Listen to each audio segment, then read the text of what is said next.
Exclusive sponsor EZC Lincoln Printers Business of the Month.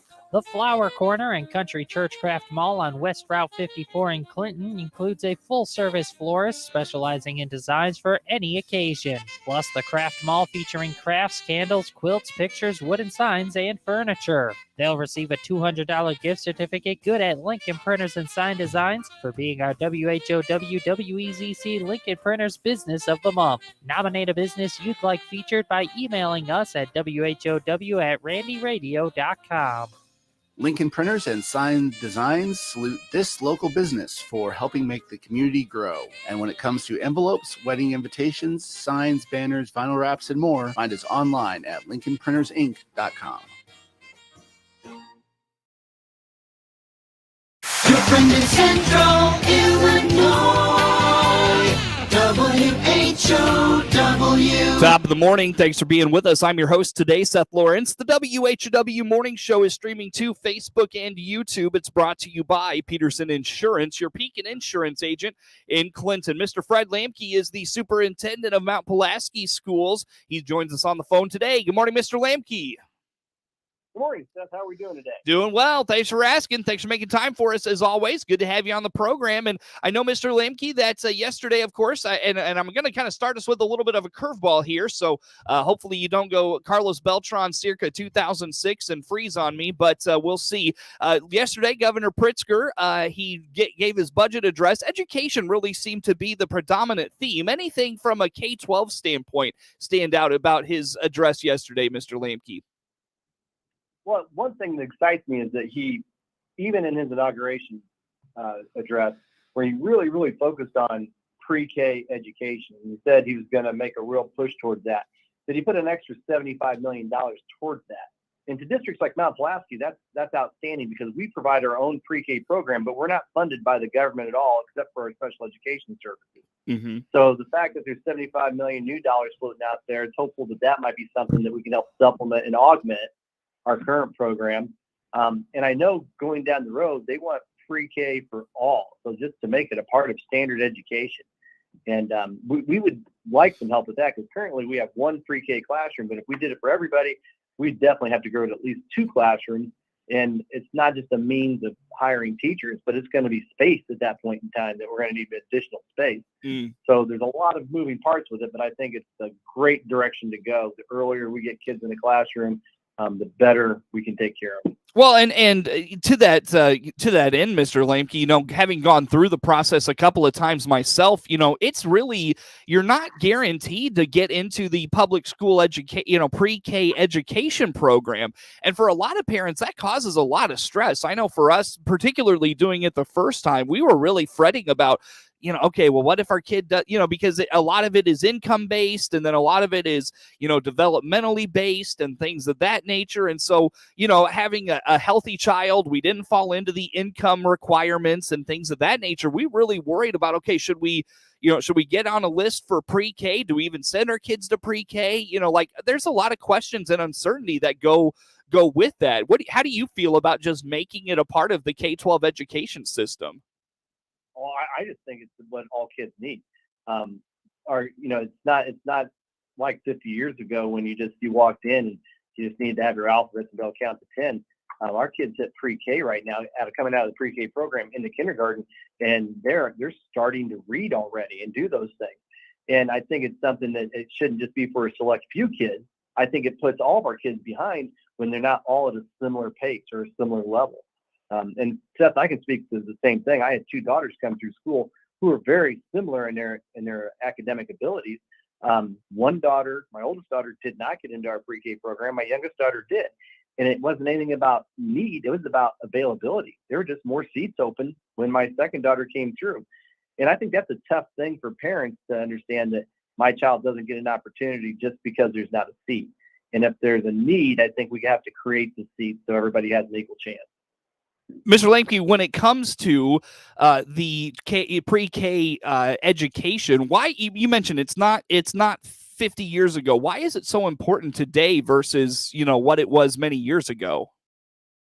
Well, it's just like kindergarten was at one point in time. I mean, before I started school, just actually right when I started school, we had AM and PM kindergarten. It wasn't even a full day. Now, grant you, that was all the way back in 1972. But I just attended half-day kindergarten. And I guess probably on a similar push that officials said, hey, you know what? These kids need more than just half a day. So the push was to get 5-year-olds in for an entire day.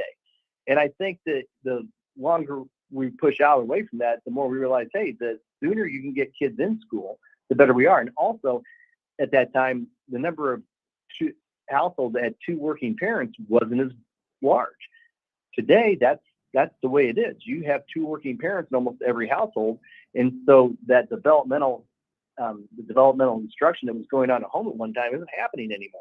Mm-hmm. So I think it's ever more important to start getting them in after they're 3 years old or at 3 years old, so that developmental process can happen, because you can make far more ground with a 3 and 4 year old than you can with a 5, 6, 7, 8. They're just a sponge. There's a larger ability to learn at that age. Excuse me. And also, you've got a lot more single parent homes as well now. And so, maybe that attention to development of the child is not as focused as it was back in that day as well. No, I agree. When you're trying to figure out how you put food on the table, how you're going to pay the rent, how you take care of the medical bills, what your child's reading level is just doesn't fall as high a priority as any parent would like it to at that point in time. So that's a very good point, Seth, that I think for our neediest families, it's even more important that we provide that opportunity. And current programming does, but as I said, there's only a limited number of seats, and there's a chance that children may not get in just because there's more than enough kids that want in the program. Yeah, absolutely. Anything else on that, Mr. Lamkey? No, and I applaud. I know the governor has not always been a real popular person in my house or other people's households either, but I really do think he is making a commitment to education, and definitely in his administration, we've seen more money flowing out to education than we have in the past, and he continues to double down on that. So I think, not always making decisions that the entire state likes, but I think the direction we're going now is an investment in our future, and I think it's a good thing.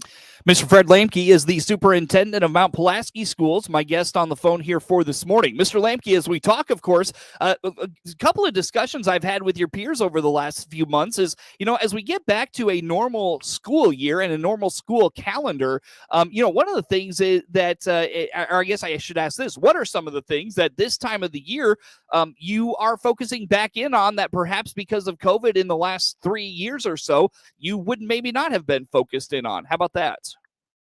Our district improvement planning process was put on hold for 2 years, and not put on hold, but we were really kind of handcuffed on what we could do because we had to focus on so many other things. So for the last 2 years, one thing that we would have been doing was having a district data retreat every spring. And this is where our teachers and administration come together with the board and show them, hey, these are the things we're doing towards our school improvement plan. These are the things that we're accomplishing. These are the directions we need to go. Because for any district to be successful, it has to have all stakeholders buying into it. And for the last 2 years, even though our teachers have been doing these amazing things, we've only been able to hand it off to our Board of Education community in just small little snippets because we haven't had that chance to showcase it. Last year, I really wanted to do that data retreat to show what we've done. But honestly, the teachers weren't in a position. It was a stressful year getting kids back to normal, getting our instruction back to normal. That we took another step back last year.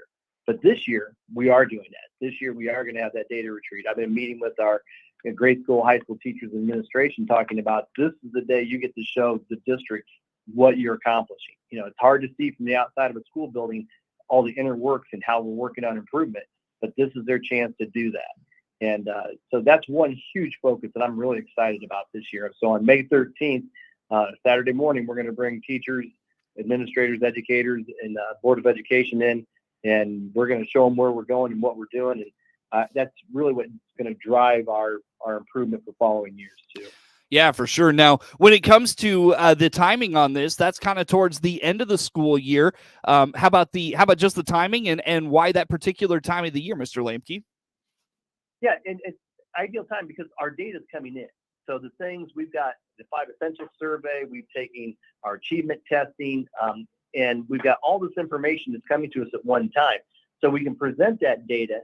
And right now, because we haven't had years of data to show improvement because of the pandemic that happened, we're starting that baseline of that information. But that time of the year allows us to draw a good comparison to where we were the previous year.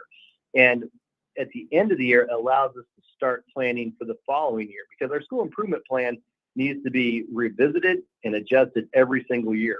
And that's what this data tree does. It lets us know what we're doing well, what we can do better, and what direction we need to go for the future. So that way, when we ground on August 14th next year, that we have a plan, we are moving forward, and our buildings, our teachers know exactly where we're at. So that's why the spring is such an important time for us. I apologize for that. Talk to me a little bit about, like, is there a reflective side of this thing where it's like, okay, we know what we're doing well, and, you know, obviously you want to have those successes until, you know, have the opportunity to, you know, recognize what's going well. But how about just reflecting on where improvement needs to be made, or is that a process that happens at a separate time?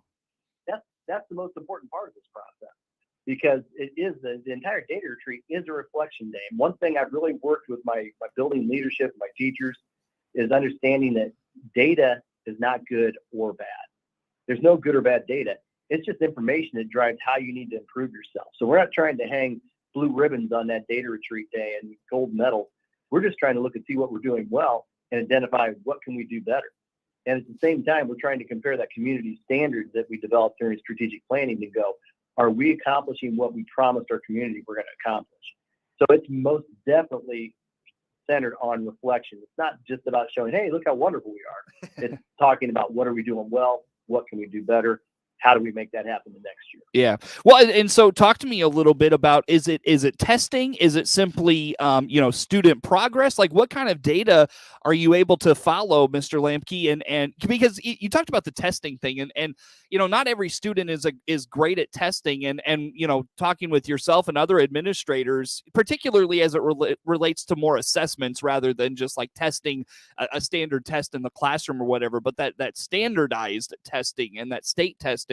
A lot of, you know, I know you guys are somewhat critical of some of those things. So how about just the evaluation process beyond testing? Does it go that far? Well, I think the first thing to understand is it's a process of evolution, because the testing that we focus mostly on is done by NWEA. It's MAP testing. The state testing has been very inconsistent over the last years. I mean, you're right, we have been very critical of it, and it doesn't provide you the feedback necessary to know what your students need to do to improve. And that's the part that we've been missing. MAP testing does that. It shows the areas of where we have deficiencies, where we're successful, and allows our teachers to focus on where they're supposed to go and what's supposed to happen. Unfortunately, there's so many districts across the state, and I would say a majority of districts across the state, that take this type of achievement testing, they get the scores, but they don't use it. They know what they're good or bad at, but they don't necessarily use it to drive instruction. So at Mount Pulaski, what we've been focusing on in the last 4 years is really learning how to use that data. We've been taking MAP tests since probably 2 or 3 years before I arrived, but we never did anything with it. So now our teachers are learning how to use that MAP data, how we collect that data, and then how we involve it in trying to make instructional decisions. And that's just a small little portion of it. So when we come up to the spring, it's not all about numbers and percentages, who's meeting, who's succeeding. It's a lot of it about the structures and systems that we're creating so we can follow up on that data and use that. It's also about climate data in the buildings. It's about how we're communicating from teachers to administration, from administration to the Board of Education to the community. There's so many different facets that we're working on this day-to-day. It's a little overwhelming, honestly. And we really have to try and zero down to what's most important to us and where do we get our most bang for our buck. Mm-hmm. And when I say it's like an evolutionary process, because every year the data we look at will change, because we become more inept, we have the higher ability to look at more specific data. Mm-hmm. This year, it's going to be really kind of broad strokes of what we're looking at. Gotcha. In 2024, when we come in, we're going to look at more specific data. 2025, those targets that we're trying to shoot at and the goals we're trying to set are getting more and more specific, because we're going to know more and more about who we are. Mm. All in all, this process is probably anywhere from a 5 to 7 year process to get you where you want to be. Any positive change happens very slowly.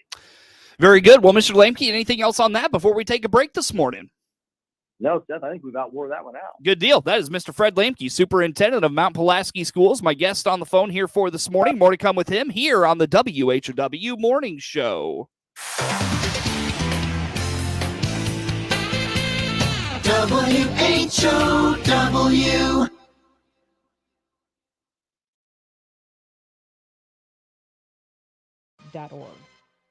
Let's check the markets now on the RFD Radio Network. I'm Jim Taylor. Corn, beans, and wheat steady at this hour. March corn 6.74 3/4 down 1.5. May corn down a penny 6.73.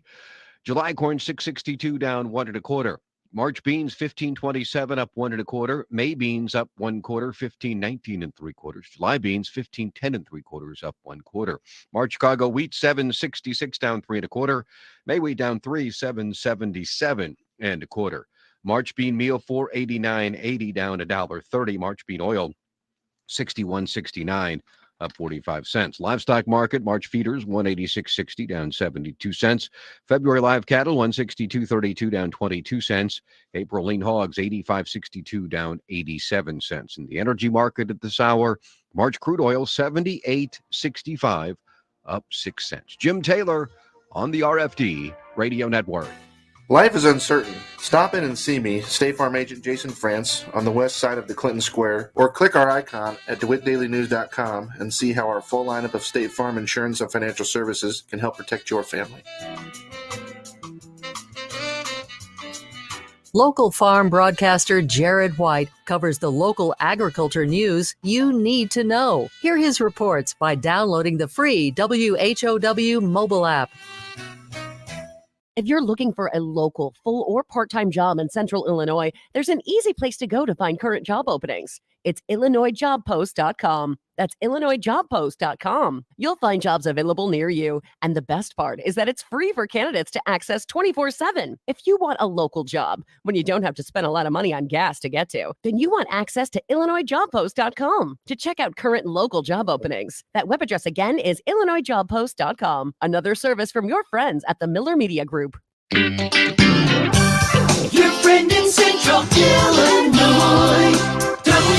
WHOW. Once again, a good morning. Thanks for being with us. I'm your host today, Seth Lawrence. The WHOW Morning Show streams to Facebook and YouTube, brought to you by Peterson Insurance, your Pekin Insurance agent in Clinton. Mr. Fred Lamkey is the superintendent of Mount Pulaski Schools on the phone with us today. And, you know, Mr. Lamkey, we spent the last couple of years, you and I, catching up on your facilities update at your high school. And now as that wraps up and kids are in all those spaces and enjoying everything that has brought to offer, now you're taking a look at kind of what's next for your facilities. What does this conversation look like?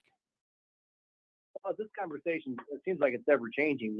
We do have a great school that has facilities that was built in the 1950s, 60s, 70s, and then some renovations since then, but definitely needs little TLC, if you will, to get things up to where they should be. We also have some athletic facilities. We don't currently own our own baseball fields and softball fields. We use municipal facilities, and we're kind of looking at how we can grow that as well. So there's a lot of things on the table we're trying to prioritize. So when it comes to those priorities, like what, how do you set those? Is it a Mr. Lamkey sets those? Is it, you hear from your teachers and kind of weigh what they have to say? Does the community have the input? How do you proceed with that, setting those priorities? Well, I think we really, there's needs and wants. And I think what we have to do is look at how we can take our resources and have the greatest effect on our students. And right now, when we're looking at our needs, for example, we're doing a project this summer where we're going to add 4 classrooms. We're going to add 2 classrooms to an existing facility in our junior high. And that's going to be splitting up what's currently 2 classrooms into 4. And that's a need because we need 2 more classrooms as we're adding a special education class and a math class next year into our building. So those are things we know we have to do. On top of that, we have a real crunch in our gymnasium. I was in there for PE the other day, and it's just so many kids in such a small gym that we need facilities, not just for PE and for athletics, but actually for daily resources, for indoor recess and the other things that we do. So then we come into the instructional need. We have some 1950s and 60s classrooms that are trying to do 21st century education. So how we can organize all those things together, and we can't do them all at one time, but we're trying to take them off in chunks and blocks. So we have some renovation that needs to be done, as well as some new construction somewhere down the future. Talk to me a little bit, Mr. Lamkey, about obviously planning financially for these. I mean, you just took on a multi-million-dollar facility update. How do you plan for this, for what you need there financially? Our goal is not to go back to the taxpayers and ask for any more money. We want to use our current revenues and reserves to do as much as we can. That entails some savings. There's potential for somewhere down the road, we may decide to sell bonds against current revenue, which would not raise taxes, which would not cost our community any more money to get projects done. But at our Wednesday board meeting, we're going to be having a company called NG come in, and they're going to be presenting to us on how they think we can best attack the needs of our district and then also our future growth of the district. And this is going to give us at least the lens from one group that's been in construction for schools for years about where we need to go. And I think that's going to help us kind of prioritize what chunks we take this off in and how fast we need to move. But our current revenues and reserves should be enough with proper savings. It's going to allow us to do what we need to inside our district. Sure. Very good. Well, Mr. Lamkey, as I look at the clock, anything else on facilities planning that's coming up or part of the conversation that we haven't touched on? No, but I think every time somebody comes to Mount Pulaski in the next 3 or 4 years, you're going to be seeing development across our district. So keep your eyes open. Yeah, for sure. Always fun to see that heavy machinery going and moving things around and crews on site, improving the inside of buildings and such. So we'll look forward to hearing about where that conversation takes things and what that means for the future of your facilities and all that good stuff. Mr. Lamkey, as we wrap up here this morning, let's highlight some of your extracurricular activities. Who's having success? What's been fun about this season for your kids? Our boys basketball team is going to head up to Hayworth on Saturday at 1 o'clock to play in their first round of the regionals. Hopefully we can get them to the next round. Our girls basketball team plays tomorrow night. We got a grudge match with Cerro Gordo. About 3 Saturdays ago, we went to Cerro Gordo and we got beat on the Broncos' home floor. The girls are pretty fired up. We got a really good regional matchup here at Mount Pulaski tomorrow night at 7 p.m. We got a trio of seniors, Alexis Wade, Jenna Rentmeister, and Haley Day, who've been the core of our program for the last 3 or 4 years. And I know they're excited to play the regional championship in the last game on their home floor. So hoping we can win that game and then better what we did last year in sectional. Very good. So look forward to all that. Mr. Lamkey, where do folks go to keep up with all the happenings in Mount Pulaski schools?